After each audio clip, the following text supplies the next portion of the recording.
সোয়াল সোয়াল বন্ধু তামিম আমার এই কল দিয়ে কইতাছে বন্ধু আজকে নরসিংদী যাবো। আমি কই নরসিংদী যাবি কি লেগে ঠাড়া ভাঙ্গা রোদের মধ্যে? আমি যাইতাম না তুই যা। আমি গেলে কালই যাম রোদের মধ্যে। এইটা কোয়ার পরে লগে লগে হ্যাঁ আমার কইলে কেমন বলে রাজাকার।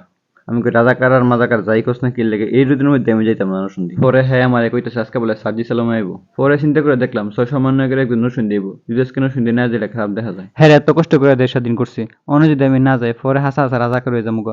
এরপরে আবার চিন্তা করতেছি ভবিষ্যতে কোনো সময় যদি আবার মুক্তিযোদ্ধা বাতা হাতা দেয় তাহলে তো কইতার যুদ্ধে না গেলেও সমন্বয়কের লগে আসিলাম। অনেক চিন্তা ভাবনা কইরা বন্ধুরে কইলাম বন্ধু আমি রাজি। একটু পরে দেখি ম্যাগডা কইতেছে আজকে বলে সার্জি সালামে আইতো না। এটা শোনার পরে আমার মনে হইতেছে আমার মাথার মধ্যে কেউ পারমাণবিক বোমা মারছে। বন্ধু আমার কইতেছে লো আজকে যাই গে অন্য অনেক দিন আমনে, কিন্তু আমার মন তো অন্য কিছু চাইতেছে। আমি তো শরমে আমার বন্ধুরে কিছু কইতে পারতাছি না। এদিক এদিক চাইতে চাইতে দেখলাম অনেকগুলো সুন্দর সুন্দর শুরু হয়েছে নরসিংদী। পরে অনেক চিন্তা করে দেখলাম আজকে যদি এর কাছে কোনো কিছু আবদার করি হ্যাঁ আমার না করতে পারতো না।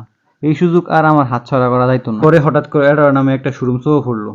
দেখতে শুনতে বেশ বড়ই। পরে চিন্তা করলাম বন্ধুরে কইয়া এটার থেকে কিছু একটা কিনলাম। আমার তো অনেক শরম করতেছে বন্ধুরে কিমনি কতটা কই যে বন্ধু আমার একটা গেঞ্জি কিনে দেয়। পরে অনেক চিন্তা করে দেখলাম বন্ধুর সামনে কি শরম, বন্ধুরে কইয়া এলে একটা গেঞ্জি কিনে দিত। পরে আমি হেরে কইলাম বন্ধুরে তুই আমার এই কষ্ট দিয়ে নরসিংদী রোদের মধ্যে লই আইছস, তো তুই তো আমার খাওয়াইতেই না, তোর কিছু একটা কিনে দে। যাই হোক যেমনি কথায় কথায় বলে হেরে রাজি করাইছি। উমা গুমা কি বড় শোরুমের ঢুকে দেখি পুরো ফুটবল খেলার মাঠের মতন।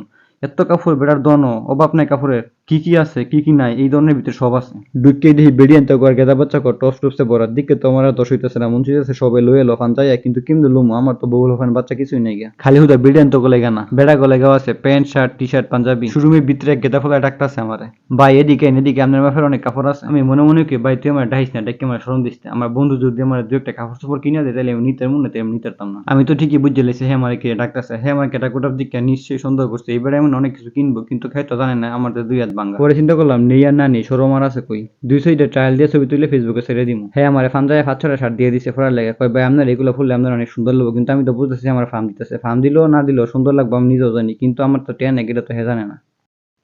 ট্রায়াল রুমেতে বাড়ি দিই হিন্দি শাহরুখ খান বাংলা শাকিব খান সবাই আমার কাছে ফিল। হ্যাঁ আমার এগোতেছে ভাই ফোরশন ফোরে আপনার অনেক সুন্দর লাগতেছে, কিন্তু বেটা আমি তো এটা নিজেও বুঝি যে ফুর্তি করে আমার অনেক সুন্দর লাগতেছে, কিন্তু আমি যে নিতে পারতাম না এটা তো আমি বুঝতাম পারতেছি না।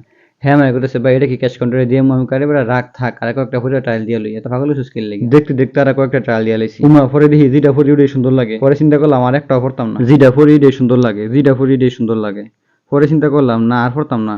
আর শার্টগুলো দেখতে যেমন পড়তে এমন আরামদায়ক, উমা গুমা এত সুন্দর শার্ট আমি আমার জীবনেও দেখছি না। পরে আমি হেরে কইলাম তুই আমার শার্টের ফোরবা বাদ দিয়ে গেঞ্জি ফোরবা দিয়া। হ্যাঁ কে ভাই এদিকে গেঞ্জি দিকে অভাব নাই। হ্যাঁ আমার এক গাতে গেঞ্জি আমার হাতে দিয়ে দিছি, কয় ভাই আপনি তা পড়লে আপনার সুন্দর লাগবে, আপনি সবগুলা পড়েন আপনার সবগুলোই সুন্দর লাগবে। আমি কি ভাই তুই আমার এতই দিছিস, আমি এতই তো পড়তাম ঠিক আছে কিন্তু আমি তো নিতে পারতাম না, তুই এটা বুঝছ। পরে চিন্তা করলাম দিছিস তো দিছিস নেই আর না নিয়ে ফিরা লই। উমা এটা পরে ট্রায়াল রুমিতে বাড়িতে পরে দিই আমার আরো বেশি সুন্দর লাগে।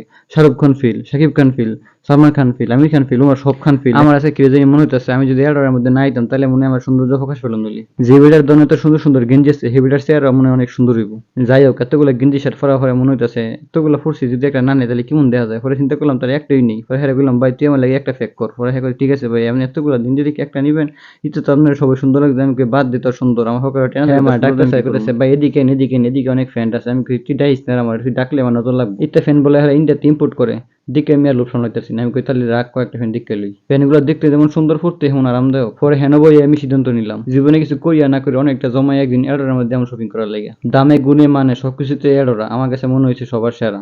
পরে অনেক চিন্তা করে দেখলাম মার্কত তো আলা জামুগা বেড়ারে বহুত খাড়াইছি, কাপড় নিছি মতো একটা গেঞ্জি, কিন্তু অনেক টিয়া থাকলে আমি অনেক কিছু নিলাম বলে আমার অনেক সিদ্ধান্ত ছিল অনেক কিছু নেওয়ার, কিন্তু আসলে আমার সিদ্ধান্ত থাকলে কি হইব আমার মনের মধ্যে তো ওজন নাই। এই ফলে আমার এত প্রশংসা করার কারণে আমার নিজের অজান্তে আমার মনের মধ্যে একটা নায়ক নায়ক ফিল কাজ করতেছে। এর লেগে নিজের ট্রেনের মধ্যে দেখলাম আসলে ঠিক করে লইলাম, দেখলাম সবকিছু ঠিকঠাক আছে কিনা নাকি ফলে আনতাজে আমার ফার্ম পরে দেখলাম না সব ঠিকই আছে। হ্যাঁ হাসাই গেছে আমার নায়ক নায়ক লাগবে পিছন তো হ্যাঁ আমার আবার ডাকতেছে ভাই এদিকে ভাই এদিকে আমি কি হয়েছে এবার তোর কয় ভাই এদিকে এদিকে অনেক সুন্দর সুন্দর পাঞ্জাবি আছে। আমি কি করছি তা কয় হ পাঞ্জাবির প্রতি আমি বরাবরই দুর্বল, পাঞ্জাবি দেখলে আমি আমার লোভ সামলাইতে পারি না। পরে অনেক চিন্তা করে দেখলাম আজকাল দিনটা শেষ পরে এখান থেকে শুরু করবো। এই দিনে দিন না যেদিন দিন নেবো সেদিনই আমো।